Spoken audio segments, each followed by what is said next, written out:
Students, आज हम meiosis second पढ़ेंगे 11th के लिए। तो मियोसिस फर्स्ट आपने ऑलरेडी पढ़ा है, तो वहाँ पे हमने फेजेस भी देखे थे कि मियोसिस फर्स्ट में कौन कौन से फेज आते थे। तो जो मियोसिस फर्स्ट, जैसे आपको ऑलरेडी पता है कि मियोसिस फर्स्ट होता क्या है।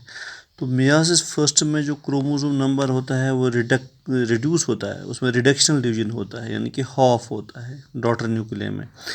लेकिन मियोसिस सेकंड जो है इसको हम इक्वेशनल डिवीजन कहते हैं, क्योंकि इसमें जो क्रोमोसोम नंबर होता है वो सेम रहता है और डीएनए रेप्लिकेशन नहीं होती है। तो ये बहुत एक मेन डिफरेंस है मियोसिस फर्स्ट और मियोसिस सेकंड के बारे में।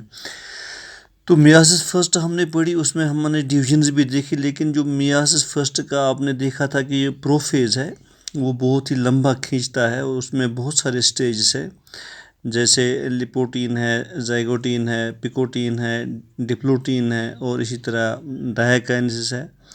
तो ये 3-4 स्टेज में जाके जो प्रोफेज फर्स्ट होता है मियोसिस फर्स्ट का, वो कंप्लीट होता है, वो थोड़ा बहुत लंबा है। तो आज हम मियोसिस सेकंड देखते हैं। इस तरह से आपने सेल डिवीजन पूरा कंप्लीट किया। आज हम मियोसिस सेकंड के 1-2 फेजेस पढ़ेंगे, तो 1-2 हम कल दूसरे टॉपिक में इसकी पढ़ेंगे। तो मियोसिस सेकंड स्टूडेंट्स यही है कि वो वाला डिवीजन जहाँ क्रोमोसोम नंबर सेम रहता है।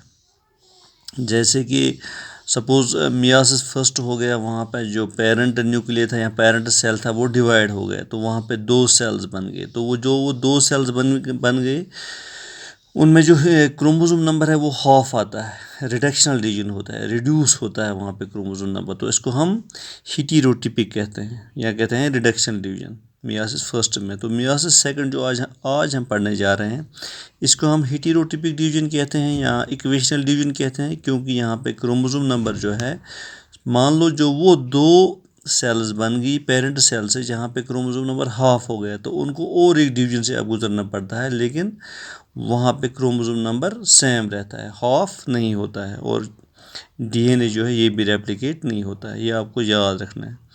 तो आज हम पढ़ेंगे कि मियोसिस सेकंड जो है इसमें ये कितने फेज़ों में कंप्लीट होता है और किस फेज़ में क्या कुछ होता है।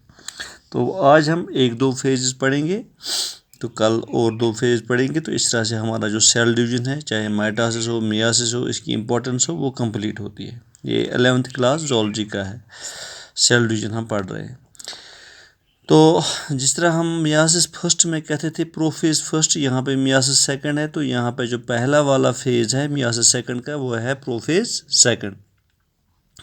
तो प्रोफेज सेकंड जो है ये इमीडिएटली स्टार्ट होता है आफ्टर साइटोकाइनेसिस की। जो ही साइटोकाइनेसिस होती है, यानी कि जो ही साइटोप्लाज्म डिवाइड होता है, तो उसके बाद ही दूसरा एक डिवीजन ये ट्रांजिट होता है सेल में, सेल का।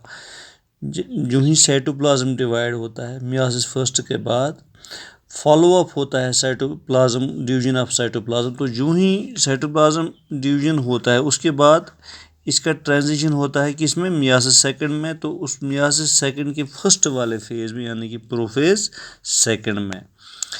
तो इसमें क्या कुछ होता है, जो मियोसिस फर्स्ट होता है उसका जो प्रोफेज होता है और मियोसिस सेकंड का प्रोफेज होता है, यहाँ बहुत बड़ी डिफरेंस होती है।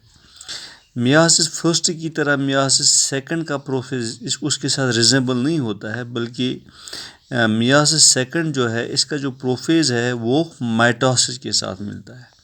जो कुछ माइटोसिस में होता है ऑलमोस्ट वही कुछ चेंज यहाँ मियोसिस सेकंड के प्रोफेज में भी होती है। तो क्या कुछ होता है, जो न्यूक्लियर मेम्ब्रेन होता है, न्यूक्लियस का जो न्यूक्लियर मेम्ब्रेन होता है वो सबसे पहले गायब हो जाता है, डिसअपीयर हो जाता है जो ही प्रोफेज सेकंड एंड होता है। तो जो क्रोमोसोम्स होते हैं इस न्यूक्लियस के अंदर वो कंपैक्ट होते हैं, एक दूसरे के नज़दीक आते हैं, वो बहुत मतलब विजिबल होते हैं, कंपैक्ट बनते हैं।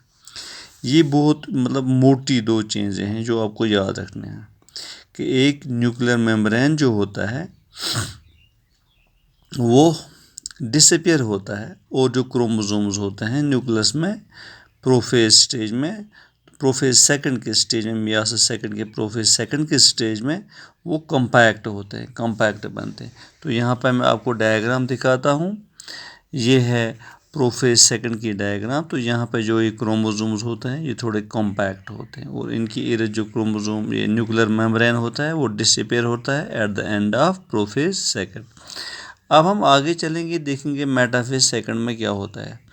तो मेटाफेज सेकंड जो है ये मियासिस सेकंड का दूसरा फेज़ है। तो इसमें क्या कुछ होता है, तो इसमें यही होता है कि जो क्रोमोसोम्स होते हैं वो अपने आप को अलाइन करते हैं एट द इक्वेटर। तो इक्वेटर जैसे आपको ये टर्म है ज्योग्राफी की, आपने देखा होगा कि जो लाइन ग्लोब को बीचों बीच डिवाइड करते हैं उसको हम इक्वेटर कहते हैं। तो यहाँ पे भी जो न्यूक्लियस के बीचों बीच एक इमेजिनरी लाइन हम खींचेंगे उसको हम इक्वेटर से जोड़ेंगे।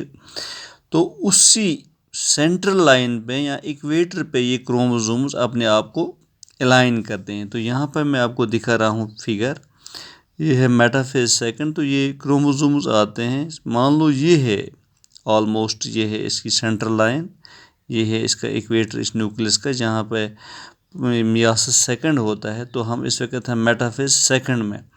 तो ये क्रोमोसोम्स अपने आप को अलाइन करते हैं यहाँ पे बीच में, यानी कि सेंटर पे। तो यहाँ पे हम इसको इक्वेटर कहेंगे इस न्यूक्लियस का या सेंट्रल लाइन। तो ये अपने आप को अलाइन करते हैं यहाँ पे।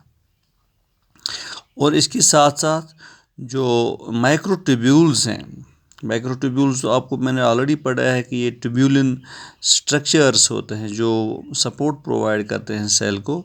स्पिंडल फाइबर्स के जो माइक्रोट्यूब्यूल्स हैं ये अपोजिट डायरेक्शंस में चले जाते हैं। एक माइक्रोट्यूब्यूल ऊपर चला जाता है नॉर्थ साइड में, दूसरा चलता है साउथ पोल साइड में सेल के।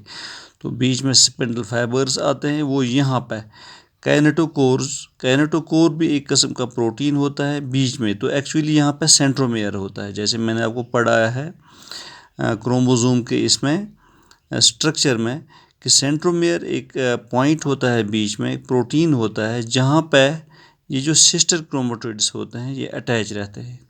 मान लो एक क्रोमोसोम है, उसमें दो सिस्टर क्रोमेटिड्स एक साइड, दो दूसरी साइड, तो ये एक दूसरे के साथ अटैच रहते हैं एक पॉइंट पे, उसको हम सेंट्रोमेयर कहते हैं।